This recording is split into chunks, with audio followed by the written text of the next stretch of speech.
ఎందుకు పుట్టాము, ఎందుకు బ్రతుకుతున్నామో అన్న దానికి సమాధానం దొరుకుతుంది. నిజం చెప్పండి, మీలో ఎంతమందికి ఎందుకు పుట్టామని మీరు అనుకుంటున్నారు? సేవలు చేయడానిక, లేకపోతే ఇంకేమేమైనా పనులు చేయడానిక? అసలు మనిషి ఎందుకు పుట్టాడు? భూమి మీద జరుగుతున్న ప్రతి దానికి ఒక కారణం అంటూ ఉంటుంది. కానీ మనిషి పుట్టుకొక కారణం ఏంటి? ఎవరైనా ఆలోచించారా? ఈరోజు నేను చెప్తాను.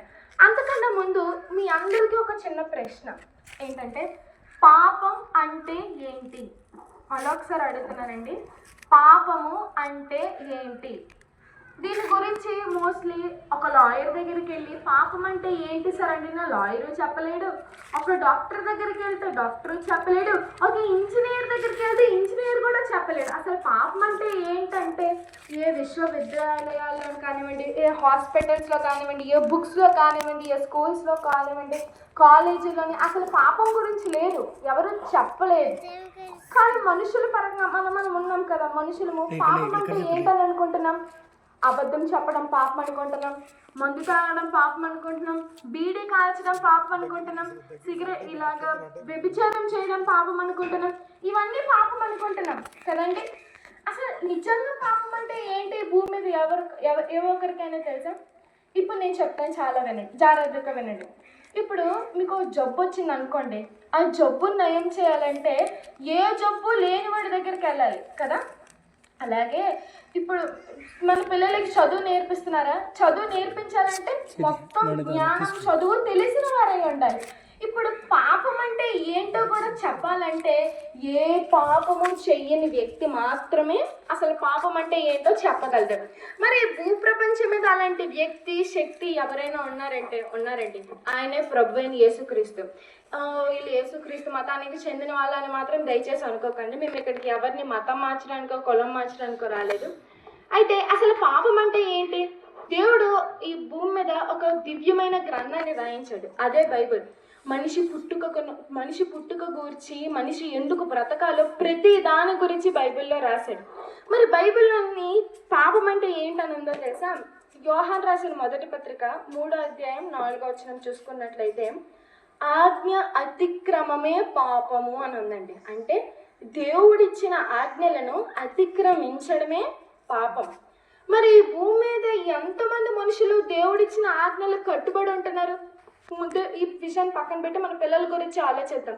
ఈ రోజుల్లోని ఎంతమంది పిల్లలు తన తల్లిదండ్రుల మాటలకు కట్టుబడి ఉంటున్నారో ఆలోచించండి. ఏ ఒక్కరైనా మీరు ఒక 18 సంవత్సరాలు వచ్చిన కుర్రవాడి దగ్గరకు, ఒక అబ్బాయి దగ్గరికి వెళ్ళి నువ్వు మందు తాగకరా, సిగరెట్ తాగకరా, బీడీ తాగకరా, కొకైన్ తాగకరా, ఏ డ్రగ్స్ తీసుకోకరా, మత్తు పదాలు తీసుకోకరా అని తల్లిదండ్రులు మొత్తుకుంటారు. కానీ వింటారా? వినరు. స్నేహితులతోనూ ఎవరితోనూ రకరకాల తప్పులు చేసి, ఇప్పుడు మనం టీవీ ఓపెన్ చేస్తే చాలు 15 ఏళ్ళ కుర్రాడు మందు తాగడం వల్ల చనిపోయాడని ఇక్కడ వస్తున్నప్పుడు కూడా బోల్డ్ బ్యానర్స్ ఉంటాయి కదండి. అప్పుడులోని ఎంతకాలం బతికేవాళ్ళండి? అసలు మనిషి ఆయుష్కాలం ఏంటో చెప్పమంటారా? భూమి పుట్టిన తర్వాత అందరూ సుమారుగా 900 నుంచి 1000 సంవత్సరాలు బ్రతికేవారండి. అలా అలా అలా అలా 200 సంవత్సరాలు బ్రతికేవారు. కానీ ఈ రోజుల్లో చూసుకున్నట్లయితే 70-80 సంవత్సరాలు, ఇంకా ముందు జనరేషన్స్కి వెళ్తే ఒక 25 సంవత్సరాలు కూడా ఎవరు బ్రతకరు తెలుసా. సైంటిస్టులు ఏం చెప్తున్నారు తెలుసా? మనం చేస్తున్న ఈ దరిద్రమైన పనులకి ఒక 50-60 సంవత్సరాల తర్వాత ఆక్సిజన్ సిలిండర్ని వేసుకొని వెళ్ళాలంట. ఒక ఆక్సిజన్ మాస్క్ పెట్టుకొని ఒక ఆక్సిజన్ సిలిండర్ బ్యాగ్ లాగా వేసుకొని వెళ్ళాలంట. అప్పుడు భూమి మీద ఆక్సిజన్ ఉండదంట. మనం ఊపిరి పీల్చుకోవడానికి ఉంటాయి కదా, అవి ఉండవంట. అంటే రాను రాను మనిషి ఎంత నీచంగా మారిపోతున్నాడో ఒక్కసారి ఆలోచించండి. మరి అసలు దేవుడి భూమి మీద ఒక మనిషిని ఎందుకు పంపించాడో తెలుసుకోకుండా సృష్టికర్తను దూరం చేసుకుంటూ సృష్టిని పూజిస్తున్నారు. ప్రియమైన గ్రామస్తులారా, మీకు ఒక చిన్న ఉదాహరణ చెప్పి నేను ముగించాలనుకుంటున్నాను. మీరు కష్టపడి చదివి ఒక ఉద్యోగం తెచ్చుకున్నారు అనుకోండి.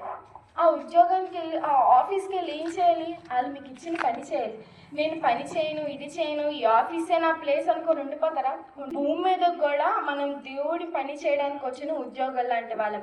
ఈ భూమి మీద ఆ దేవుని పని చేసి మనం స్వర్గానికి వెళ్ళాలి. ప్రియమైన గ్రామస్తులారా, మరి ఇప్పుడు ఏం చేయాలి? దేవుని ఆజ్ఞలు అందరూ అతిక్రమించినారు. అబద్ధాలు ఆడుతున్నారు, ఏ తప్పు చేయగలరు, వ్యభిచారం చేయగలనమన్నారు, అందరూ చేస్తున్నారు. దేవుని పని ముఖ్యంగా చేయమన్నాడు, కానీ ఎవ్వరూ దేవుని పని చేయలేదు. దేవుని పని చేయకపోవడం కాక అసలు దేవుడే లేడని అంటున్నారు. ప్రియమైన గ్రామస్తులారా, మనం ఇన్ని పాపాలు చేస్తే స్వర్గానికి ఎలా వెళ్తాం? వెళ్ళలేం కదండి. మరి స్వర్గానికి వెళ్ళాలంటే మనకి ఏ పాపం ఉండకుండా ఉండాలి. అందుకని మన తండ్రి అయిన దేవుడు తన పిల్లలు ఎక్కడ నరకానికి వెళ్ళిపోతారని 2025 సంవత్సరాల క్రితం ఈ భూమి మీద ఆయనే ప్రభు అయిన యేసుక్రీస్తు. వీళ్ళు యేసుక్రీస్తు మతానికి చెందిన వాళ్ళని మాత్రం దయచేసి అనుకోకండి. మేము ఇక్కడికి ఎవరిని మతం మార్చడానికో కులం మార్చడానికో రాలేదు.